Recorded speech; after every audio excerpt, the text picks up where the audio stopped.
Welcome. I'm Kathy Fisher, and I'm the Vice Chair of the Ottawa Public Library Board, and I'm delighted to be introducing this evening's program. First, it's important to acknowledge that the land where most of us are gathering this evening is the traditional unceded territory of the Algonquin Anishinaabe people. Today is International Women's Day, so happy International Women's Day to everyone. Ottawa Public Library is delighted to be partnering with the Ottawa International Writers Festival on 3 author events this month. Meeting these authors and discussing their books is a brilliant way to highlight this key day of awareness raising, of celebration, and of recognition that there is much more to be done to achieve equality and justice for women and girls around the world and in our own communities. This year, for International Women's Day, the library is highlighting women and their outstanding achievements during the pandemic with our theme, Sheroes. You can see these books on the Ottawa Public Library website to find out more about the Library Sheroes panel on March 24th, and for details on 2 more inspiring author events in league with the Writers Festival, up soon in honor of International Women's Day. Here this evening, we are so pleased to have with us Koa Beck, who will discuss her recent book, White Feminism. In her book, Koa explores how our society has commodified feminism and continues to systematically shut our women of color. I hope the conversation this evening will awaken and inspire us all as we strive to better ourselves and advance justice and equality in the world. White Feminism is available at the Ottawa Public Library. It's now my pleasure to hand over to the artistic director of the Ottawa International Writers Festival, Sean Wilson. Thank you and have a great evening. Thank you so much, Kathy. Good evening.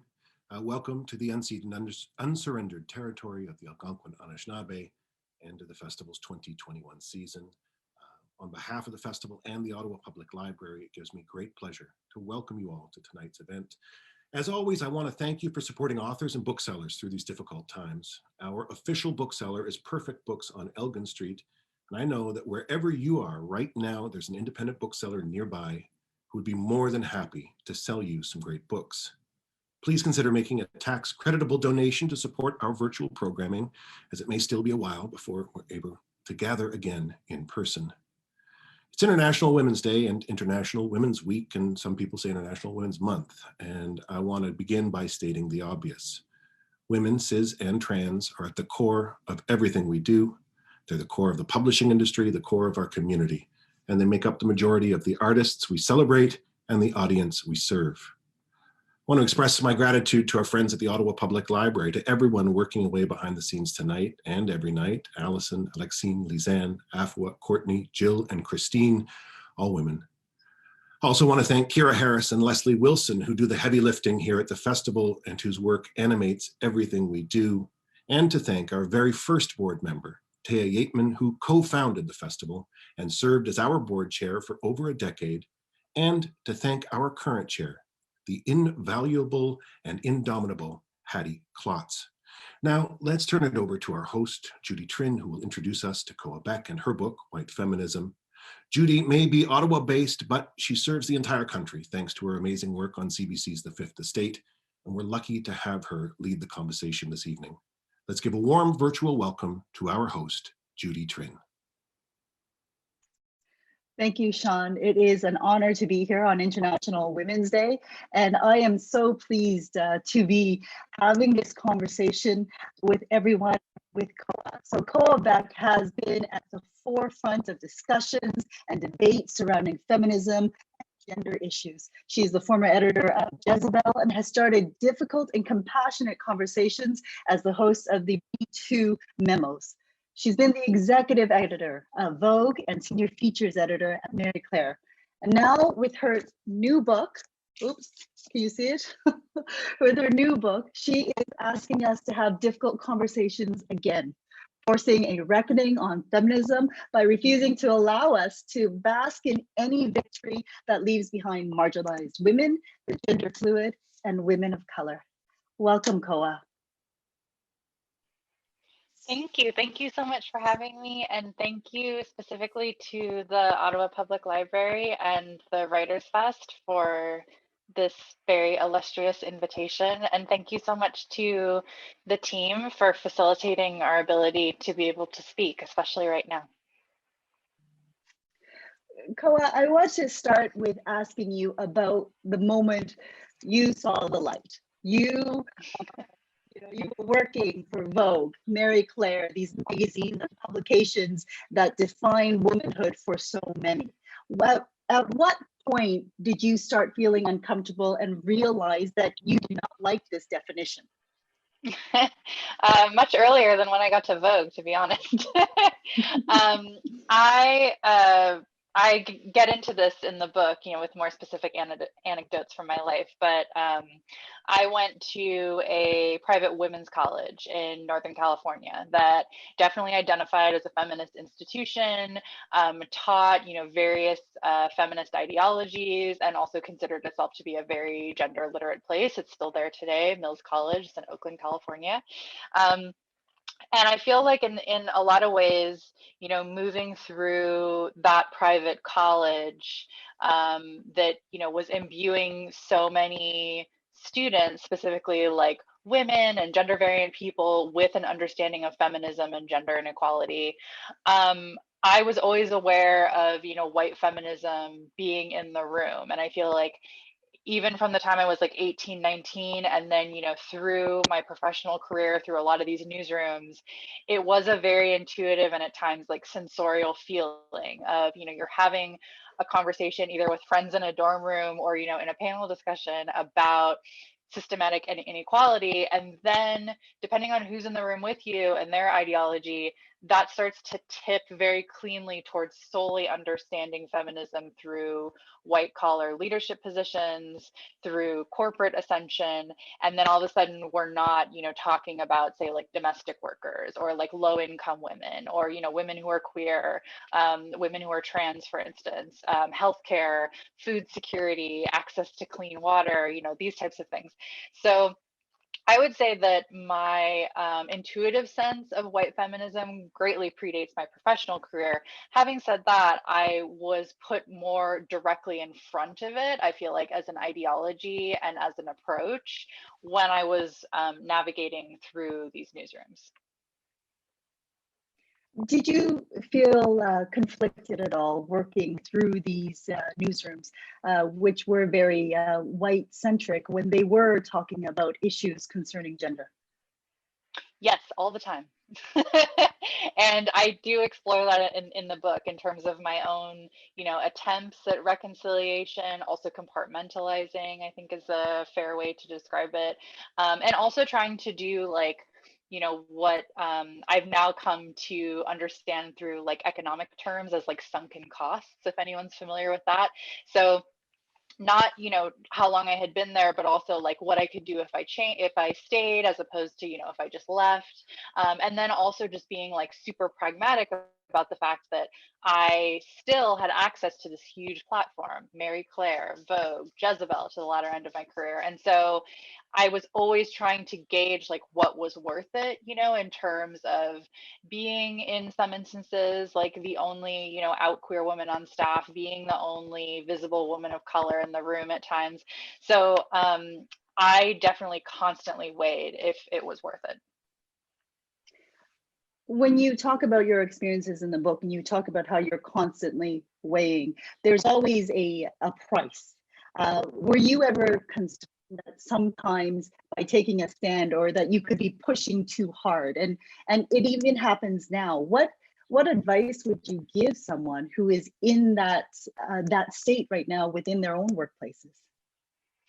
I would strongly advise working with a union. I had towards the earlier part of my career, especially as I got more senior and was managing more people, and at least, in some ways had more responsibility, a little bit more control.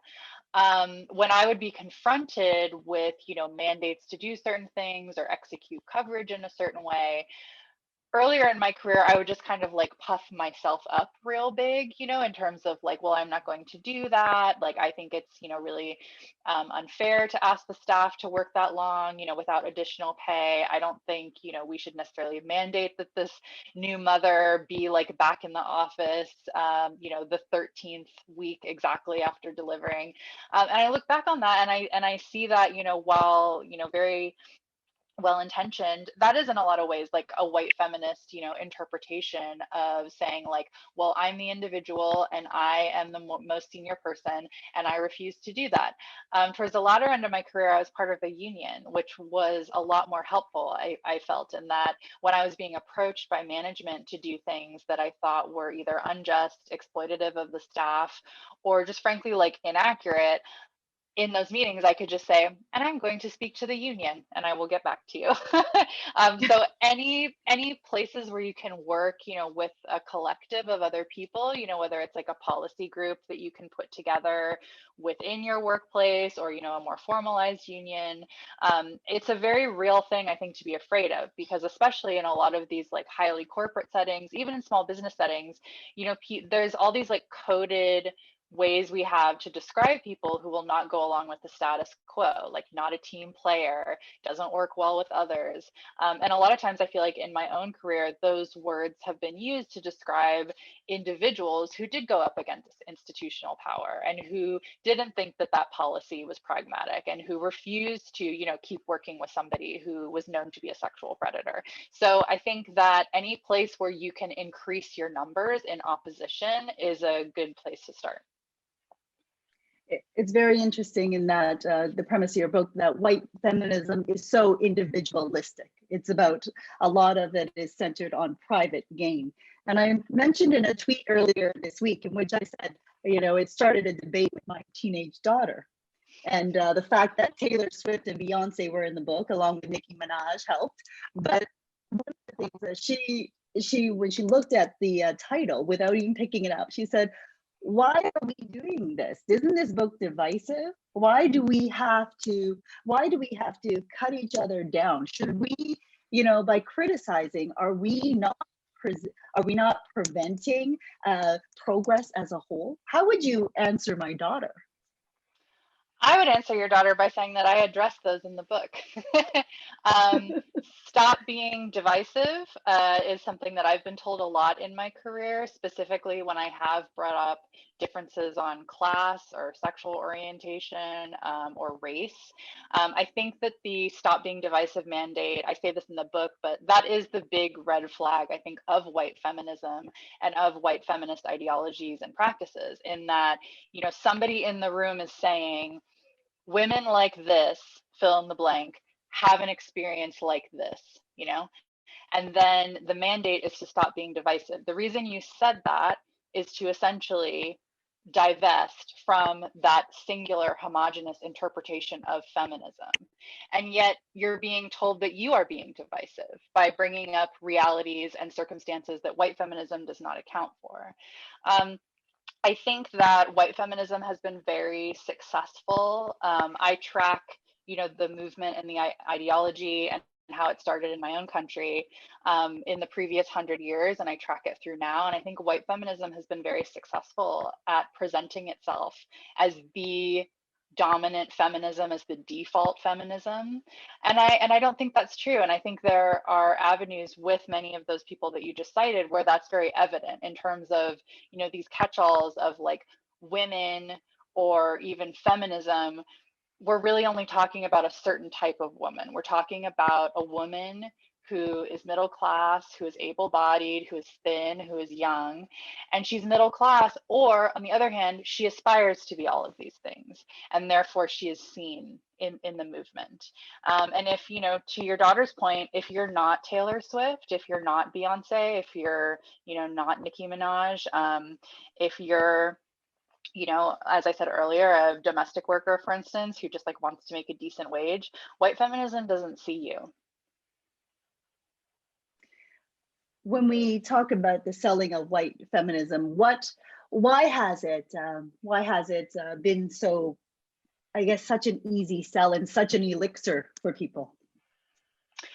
I think that's because, you know, whether we're talking about now or 100 years ago, white feminism's signature as an ideology and a practice is that it does not take on structural critique. So a parallel between the white feminism of now and say like what the middle to upper class white suffragists were advocating for is often this very individualized skill set by which you can overcome patriarchy or discrimination. I explore this a lot in my book with a lot of, especially post Lean In, like what has been deemed, you know, feminist content, quote unquote, in terms of like job negotiation, skills, you know, just to present yourself in a better way in, you know, meetings, how to, you know, negotiate properly if you're, you know, up for a position that's like white collar. And, you know, feminisms by literally everybody else, and I cite many movements in my book to get this across, you know, whether we're talking about like indigenous movements, queer movements, feminism that has been led by Black women, Chicanas, working class, disabled, immigrant, they are much more invested in structural changes rather than creating this very individual toolkit by which you can, you know, be empowered. And with the latter, you know, what we're really talking about is the opportunity to sell you things, right? So that you can overcome patriarchy or you can, you know, feel empowered as a woman. And so white feminism's sort of like self-empowerment strategy and self-optimization, it doesn't require that institutions change very much. It doesn't require that they remake policies. It doesn't require that they rethink parental leave. It requires that you know, buy pencil skirts. It requires that you buy technology that can help you like do your job. It requires that you attend these very fancy conferences that you pay a lot of money for to hear like other very wealthy women tell you how they got wealthy. So I think that's why white feminism has endured, in that for institutions, companies, government bodies, other powerful bodies, white feminism doesn't ask them to change that much. Koa, I had this sinking feeling reading the book because I was like, I have the pencil skirts, I have that the future is feminine, a fridge magnet. I want to ask you about how you think we can be more inclusive, like on a level in which you said it would take us to unionize, it would take us to galvanize other individuals. How, this time and age, when people are asking us to give them space, how do we give them space in such a way that acknowledges the risks they are taking, but also lifts them up? Mm-hmm. Well, to your point about the future is female magnets and pencil skirts, I I mean, I don't have any futures female stuff personally, mostly because I don't like typographical t-shirts. But you know, those aren't necessarily the problem. I think it's when, you know, that's how you define feminism, that it's a problem. That, you know, you have purchased your feminist AF desk mug and therefore you are signaling that, you know, you are a feminist person. Meanwhile, you know, you employ a low income woman of color to take care of your children so that you can go, you know, pursue a white collar professional ambition.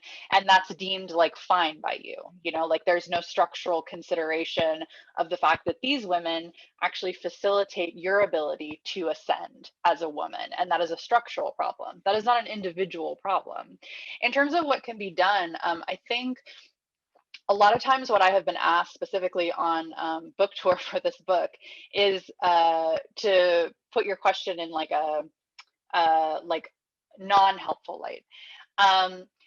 People have asked me, you know, how do we essentially like run our businesses the same way, keep having our colleges funded in the same capacity, keep our corporate structures the same, keep our family leave the same, in my country, continue to not have, universal or subsidized childcare, and still be inclusive of women of color. And what I am often tasked with saying is that I don't believe you can. I think that what has to change is a lot of these metrics at the center by which, we deem success or meritocracy or visibility. In my country specifically, I mean, we have been so overdue for a federal paid parental leave policy. I mean, I'm sure it sounds laughable to all of you, but like we still don't have that. We don't have, any sort of like subsidized childcare broadly, for anybody. And so basically a lot of these companies and the labor, the low income labor that facilitates them existing, that needs to stop. And efforts on the ground, whether we are talking about like, in my country, we have the National Domestic Workers Alliance, which works very hard to ensure that domestic workers, now they're working on a federal bill to ensure that they do get paid time off, that they can report harassment to somebody, that they do get, a decent wage, that sort of thing. I think those efforts are tremendously helpful. But I think more importantly, broadly what I'm hearing when you ask that is like, what should change? And my answer is that we need to, in my country specifically, your country has some better platforms than mine does. We need to stop saddling specifically low-income women of color with the bulk of our labor, because in my country that has been the foundation for so many things and continues to be, and in a lot of ways, like what facilitates this narrative of white feminism, because there aren't any structural changes to make sure that women actually can participate in society fully. I just want to remind everyone that we are going to open it up for questions. So feel free to use your questions tab and text me some questions, and I can insert them through this conversation. And I will also leave some time at the end of our conversation as well. So you can leave a comment on Facebook, or you can use the Q&A link here on Zoom. All right, Koa, I want, for you, it's very important in the book that we hold women accountable, that we put a very critical lens to individuals who have succeeded on their own, succeeded at the expense of others. Why is that type of reckoning important? Well, I think that, for instance, for that part of my book, I cite the recent Me Too movement as an example. When Me Too was reawakened, and I say that because Tarana Burke founded it, much earlier than 2017, it generated this, international conversation around abuse and power. But one of the things that I saw happen very quickly in my own country is that it often fell along very clean gender lines. So, while the way that our society is structured basically ensures that, cis men who are white have most of the power, and that should not be understated, there is the capacity, which, we saw last summer with a lot of reporting that came out of my country, of women abusing other women. And I think for large swaths of, say, like feminist organizing broadly, this comes down to racial harassment, and it's not limited to, obviously feminist spaces. But something I saw happen a lot during Me Too is I remember seeing a lot of, very high profile women on Twitter, tweeting things akin to like, this is why I'm so happy that, I work at a women only company. And this is why I'm so happy that I work at a women's brand, because this could never happen to me. And yet, I think that really obscures and invisibilizes the fact that many women of color are racially harassed, and they're harassed by other women in spaces that are deemed feminist, in spaces that are deemed women friendly. They're body shamed. They might be sexually harassed in some capacity. They're definitely, mocked for very ableist reasons. There are critiques about their body. And so I feel like when we narrow our understandings of abuse solely around gender, we have the capacity to leave out a lot of women who have been abused by other women, specifically by usurping the channels of power that patriarchy has set. And one of the detriments that white feminism performs is, I feel like, again, it encourages women of any standing to assume power without any sort of like critique or structural understanding of how it should change. So if you're working for a company and you get to the top of said company and then you run it in the same capacity as like the proverbial Harvey Weinstein did 5 years before, if you're still relying on low-income freelancers, if you're still manipulating people, if you're still coercing people, if you're still verbally abusing people, if you're still exploiting people, I don't really see how that is a feminist narrative of progress, just because you identify as a woman in the chair. So you mentioned post lean in. So lean in was about, let's get into leadership positions. Let's stand up. Let's raise our hands and say that we can do this. How do we, in the context that you're talking about, how do women of color, women who are gender fluid, women who care about these racialized issues, how do we get into those upper echelons where we are the decision makers and can change things? Because what it takes for us to get there is a much higher bar. Yeah, and I think that that's something that myself and many other women I've known in my career identify with, because if you do ascend, which is a very complicated process, then you're taken furthest away, honestly, from, in a lot of ways, the people who need you the most, the entry-level people, the more junior people. And that's how a lot of, again, like more traditional understandings of power, whether we're talking about corporations or institutions, that's generally how they work. And you get more isolated the higher you get. And that is a disservice in terms of making changes, because as you get higher up, and you get farther away from more people, if you push too hard for certain changes, a board will simply get rid of you, or somebody will fire you for all sorts of causes, insubordination, whatever they can come up with, and then release a fancy press release.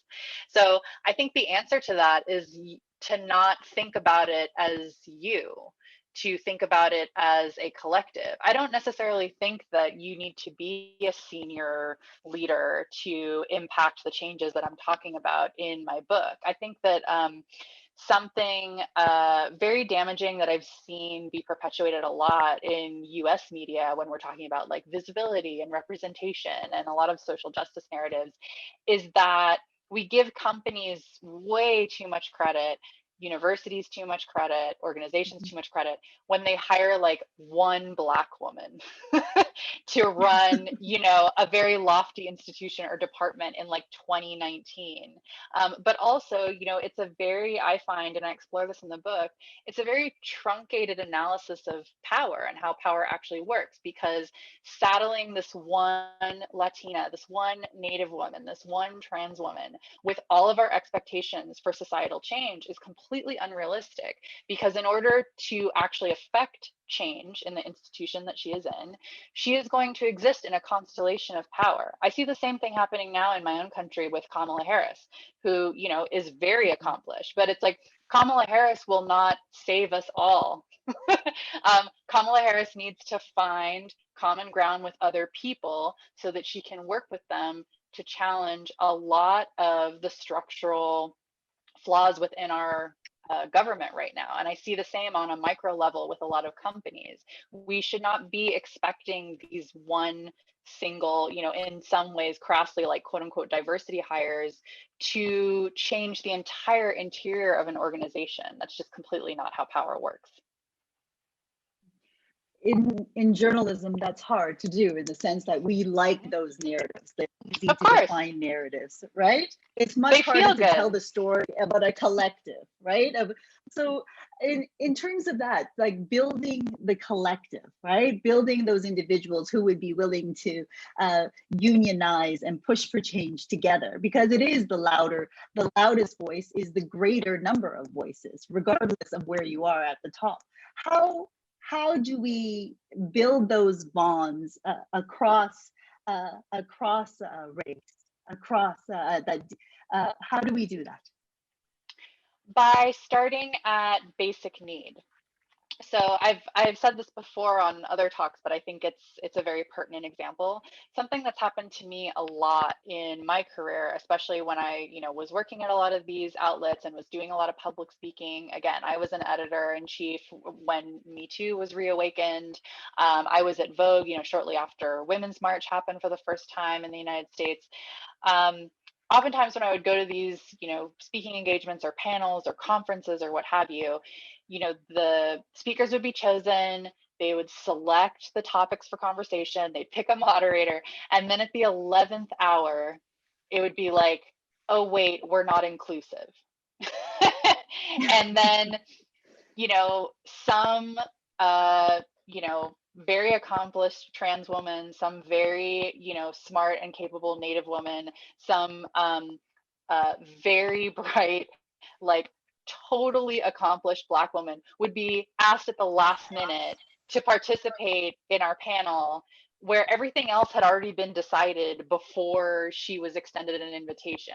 And so to me, especially like seeing that happen in those pieces, it's like the agenda has already been set, right? And then we have picked like an ornamental woman of color to stick on this panel to inoculate us against claims that, this is an all white panel, or everybody's from a middle class background, or like everybody's straight. And I'm sure I've received some of those invitations too. I've been the last minute addition on a lot of things. But I think the way that you control for that is that white feminism as an ideology and a practice, it often starts at, really elite like educational opportunities and then small business and enterprise. And the reason why it starts there is because it assumes everybody has a basic standard of living, which is not true, especially when you review any sort of data about marginalized genders on our continent or like globally. Most women, non-binary people in this world, they're looking for affordable housing. They're looking for food security. They're looking for access to clean water, healthcare, criminal justice reform, like really ground level stuff. And so when we talk about like actually being intersectional in the Kimberly Crenshaw definition of the word and not like, a Twitter bio hashtag, what that often means is starting at basic need. If you start at things like food security, if you start at things like clean water, you're not necessarily at the end then going to turn around and have like only white women from middle class backgrounds who are there and then like have to stick a Latina on at the last minute. Like if you start at basic need, you do represent a diversity of voices because that's who has been disenfranchised. What do you start at basic need, but the people, the politics requires politicians. It requires people in power in government to listen to us. How do we get that message across? Because I can tell you that, in Ottawa, we have debates about affordable housing, why there isn't. We don't know why are there so many homeless people. We have debates about the police authority, the budget, the police budget versus the budget for affordable housing. How do we get the people in power to listen to that? Because those are almost, when you talk about building this type of coalition, these are basic human needs. They're not just women's needs, right? But they are obviously of concern. But we don't get that message across, or they're not listening. How that has been historically achieved is, again, through the collective. I cite many movements in my book in which, to that exact dynamic, local politicians either didn't care or didn't see it as big as a priority as, say, a host of other issues that they were tending to. One of the pieces of women's activism that I was most delighted to include in this book is the thread of consumer activism in the United States, specifically led by women. And I start early in the 1900s with some Jewish housewives on the Lower East Side, but I take it through to the 70s in the United States. And in around like the 30s, 40s, as would happen, every couple of decades or so, the price of meat went up an exorbitant amount in certain parts of the United States. And to be clear, it didn't go up to like pay the workers more or to like increase healthcare benefits for like people who ran the slaughterhouses. It was a tax increase, and a number of prominent, or not prominent, a number of housewives around like the Michigan area we're like, this is outrageous. Like, the depression just happened. Our husbands are losing their jobs. We're responsible for upwards of 4 children and making sure that they're fed. We actually can't afford this. And yet when they went, to their local officials, they were like, sorry, this is a woman's issue. It doesn't concern us. We have bigger things to worry about. And so the way that they eventually got the attention of government officials was by literally tearing out pages of the phone book, calling women in other states who also had, meat that had gone up an exorbitant amount, and told them to not buy it and told them to ban it. And I mean, I covered this through a particular summer, and it extended into the next year. But if you have, 6, 7, 8 states of housewives who are not buying meat and meat is going bad, you definitely have people's attention then, mostly because consumer activism affects capitalism, and that's often one of the things that especially as I hear the term like cancel culture being kicked around a lot now. Cancel culture is a really broad thing that we've decided that we're just shoving a bunch of things under, including like harassment and like death threats. But especially coming off the research of this book, I find that, a big part of cancel culture is consumer activism. If we live in a capitalist framework where everything is a commodity and everything can be bought and money is your only power, especially if you don't have any, 8, 10, 11 states of women refusing to buy something because it's outrageous, that's how you get people's attention. And historically, that has worked. All right, so we can make change through our pocketbooks, right? Through our wallets. Yes, but you have to get a lot of other people to work with you. It can't just be you and your friends on a group chat. It has to be like the province of Ottawa. It has to be like a TikTok army, I think. Yeah.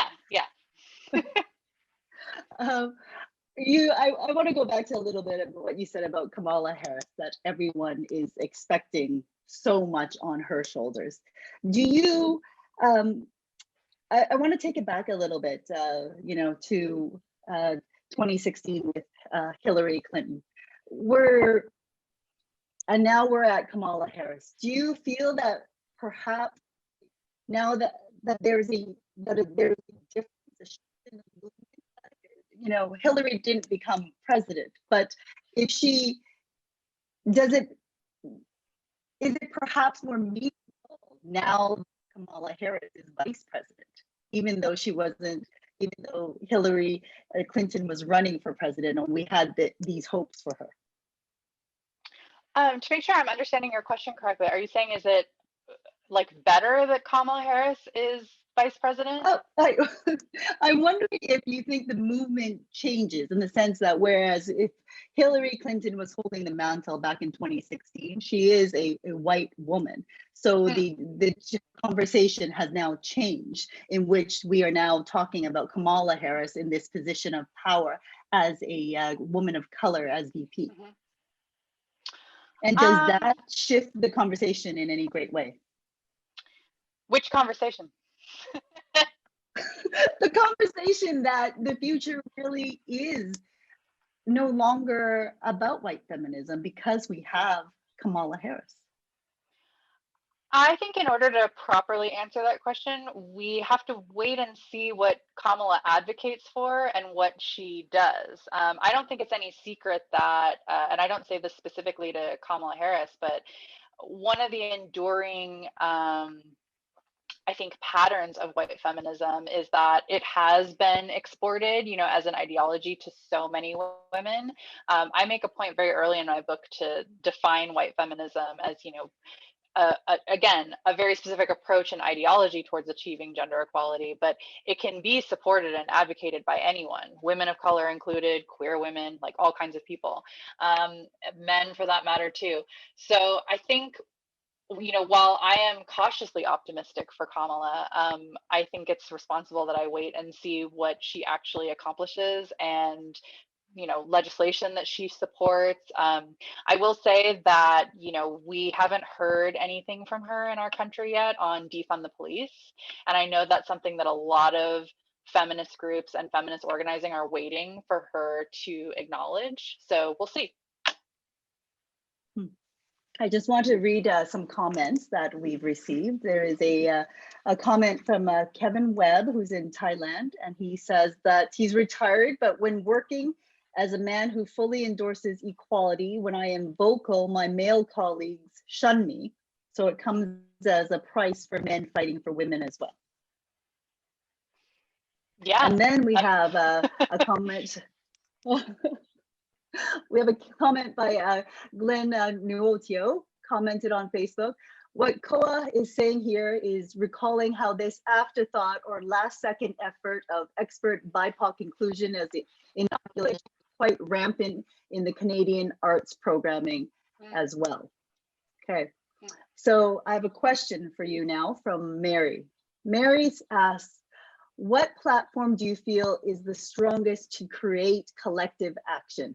She's been hoping to see Black Lives Matter have more inclusion too, and that's not happening. I think that to properly answer that question, so another question that I've been getting a lot that I feel like is in tandem with this is, what do you think for the fifth wave of feminism?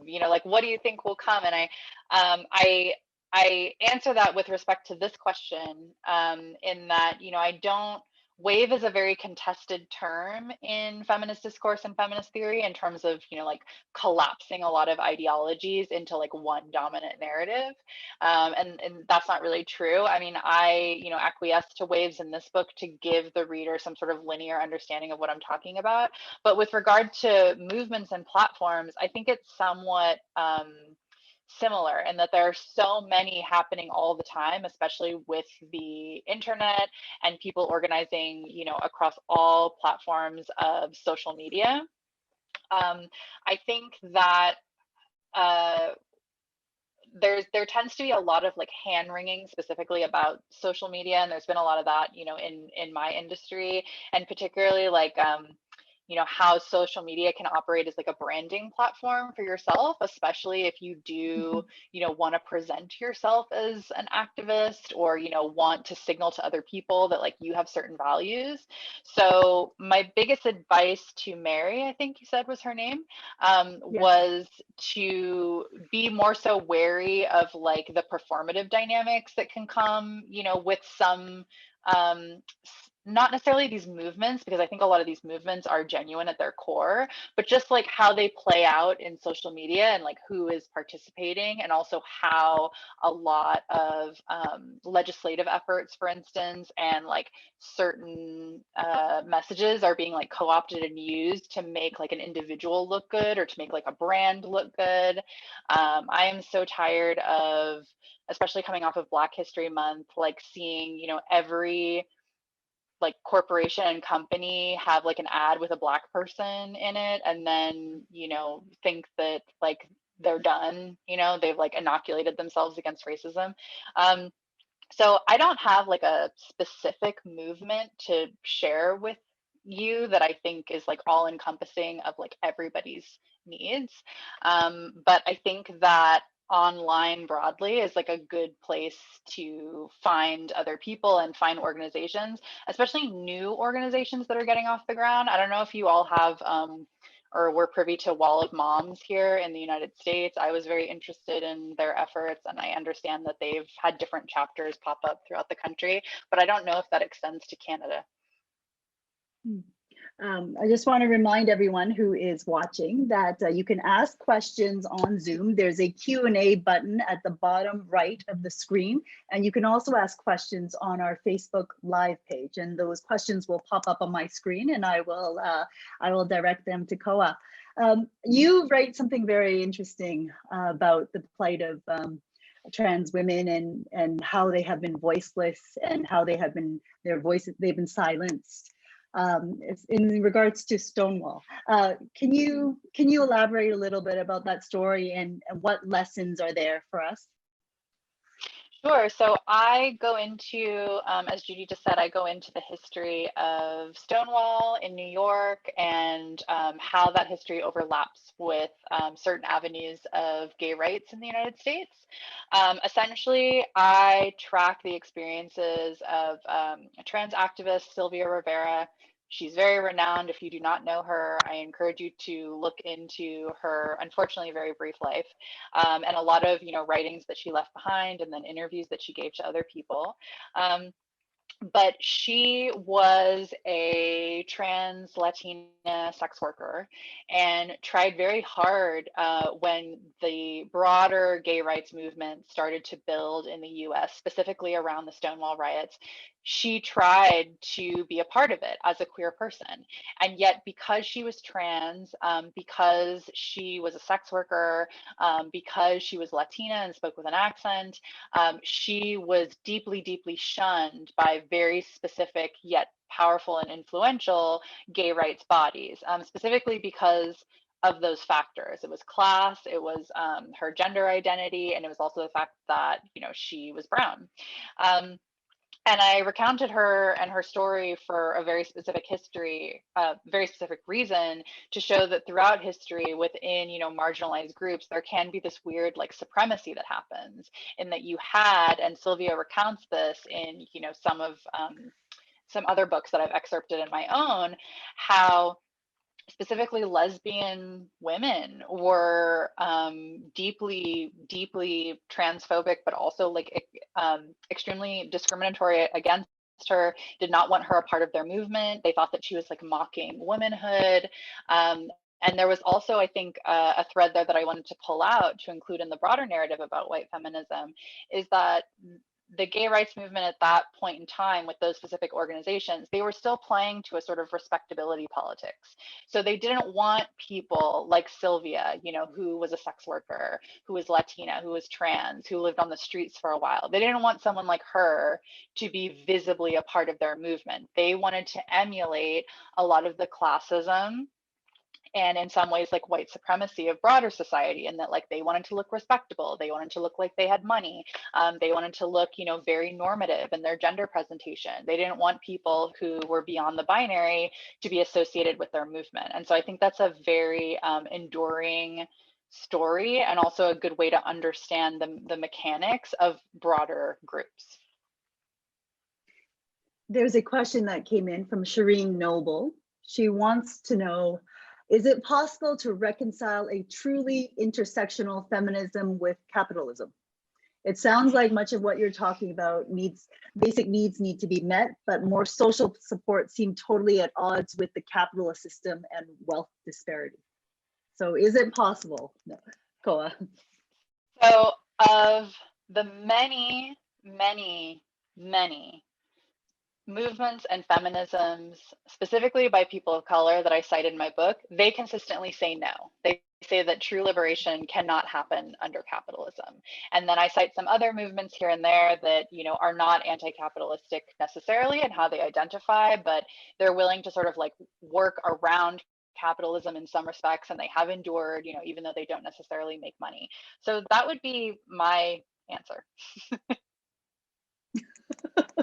Okay. You say in your book that the future is gender fluid. It has to be.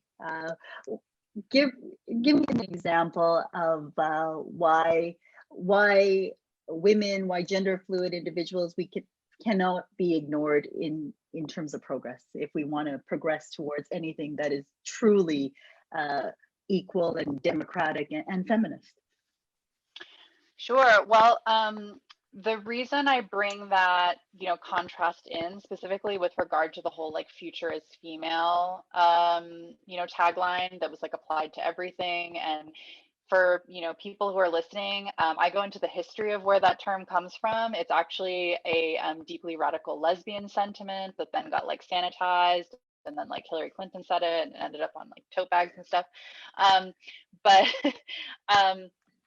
I bring that in very intentionally to contrast with the future as female, because if we are actually talking about, liberation for so many people and having access to basic need, like Judy and I have been talking about, affordable housing, clean water, that is not a female centric future. That is a gender fluid future in which people's ability to nourish their bodies, have somewhere to sleep, have healthcare is not dependent on them adhering to a certain gender. And I think when I watch the future as female rhetoric like really go on a roll and, take on so much external life beyond the political origins of that phrase, that's what ultimately got lost, is that, anything remotely female and positive became the future as female. And yet what I saw in real time was that that phrase was often being used to affirm a gender binary rather than question it. And so, women doing well in a certain capacity is a goal of a lot of feminist practices and movements. But what I've learned in my life and a lot of feminisms that I've studied is that there are many marginalized genders. There's cis women, there's trans men, there's trans women, there's gender variant people, there's non-binary people, there's genderqueer people, there's two-spirit people. And so cis women are not the only people who are impacted by, domestic violence, climate inaction, food insecurity, xenophobia. All of these factors make all of these genders vulnerable. Sometimes I feel like you really want to help. You see someone that you want to help lift up, but you don't want to approach it in a way that is paternalistic. You want to empower. You don't want to necessarily just give them a hand. What is your vision of that? How does that happen in a way that is not paternalistic? That in a way that truly provides a democratic base for progress? I address this in my book in the last third, in which I lay out a plan to course correct for white feminism, in that something I've seen happen a lot, not just in a like cultural narrative, although it's there too, but even like in my own, career. I've seen that paternalism you're talking about, Judy, be reflected in a lot of this sort of like privilege disclaimer. So the way that, differentiates from a lot of other actions that I think people can take is that, for instance, in my life, I have watched, a lot of feminist identified women, however you're interpreting that, basically, cite to me that they are very privileged. I'm privileged too, obviously. I've had a lot of very elite jobs, but they cite it in a way that is basically advocating to keep things the same, whether it's like, the women they hire, the topics we cover in the newsroom, the amount of budget we get to pay a certain freelancer. It's like, well, I'm very privileged. So, like, I don't know any people who are working class, or like, I'm very privileged. So like, I don't know anyone who's native. And like, that's in my book, I talk a lot about like the cul-de-sac of white feminism. It's like, you come in, right? But you come out like the same way you came, and that there's no disruption. Whereas I think that, privilege, generally speaking, and towards the beginning of my career, when I started seeing it make the rounds in a lot of like colloquial, sort of like personal essays, it was meant as a perforation, right? This is a privileged person who is dictating this conversation, so let's change it and present it in another way, make additional hires. But that's not the way it's often used, and I think that parallels a lot of paternalistic arguments.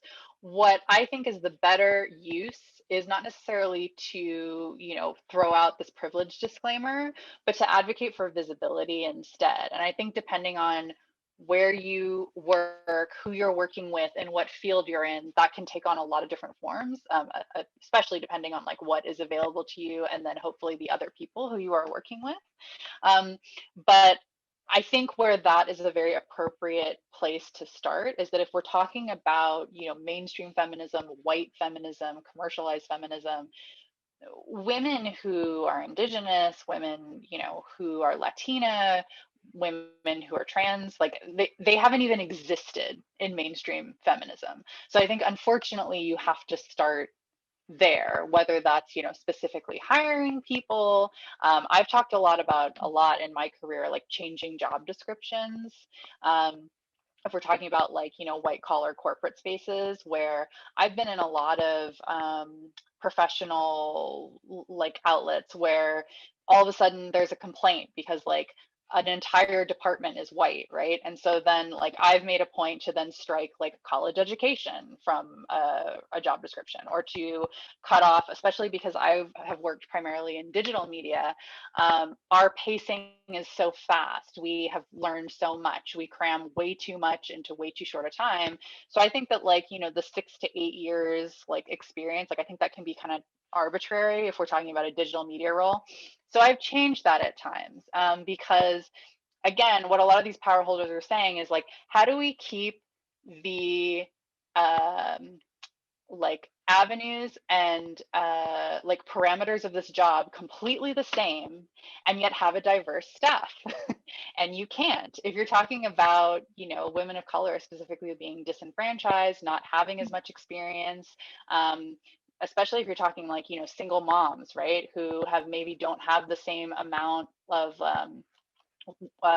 outside the home work experience, you're going to have to change these job descriptions to include them. And that's where I feel like a lot of power holders say they want to be diverse. And then when you actually do move around the proverbial furniture to make space for other people, then you get pushback. I've definitely got it in my career where it's like, well, that, sort of like belittles the brand. And it's like, oh, okay, so having more like Black women in this newsroom belittles your brand. Jasmine has a question about childcare and its relation to white feminism. You talked about it earlier, but can you talk a little more about how important affordable childcare is, perhaps, to lifting women of color? Oh, it's completely essential. And Jasmine, I go into a lot of detail on this in my book, and I cite a lot of sources. Granted, it's very US specific. But I found while researching and reporting this book that non-white women in the United States are more likely to say that they live in quote unquote childcare deserts. So there aren't any childcare options at all. And yet, I think it's specifically like Black and Latinas in the United States say that, they, the two factors that, and anybody who's a parent will not be surprised by this, the two factors that often get in the way of them securing basic childcare are location and affordability. And in the United States specifically, there have been a lot of different measures about, what constitutes affordable childcare, what the average family can afford, and like, not surprisingly, especially when we're looking at like wealth disparities across class and race, families of color cannot afford childcare. It eats something like, over 45% of their median income, and that's only for one child. So I think that, what this is careening towards in my own country is that Rinku Sen, if anyone knows her, she's the, I think, one of the presidents of Women's March in the United States. She explained to me fairly recently on a different panel that she doesn't find that it's helpful to say that, childcare is expensive, which I have done at times, in my own country, because some childcare costs the same as like my college education.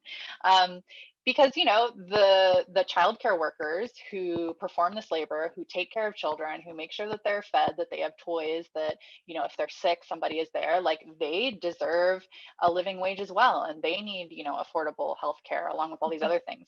So I think whether we're talking about like the care of parents and uneconomized, unrecognized labor by parents, or childcare workers, money is not really going to help us here. Like we need like a federal initiative.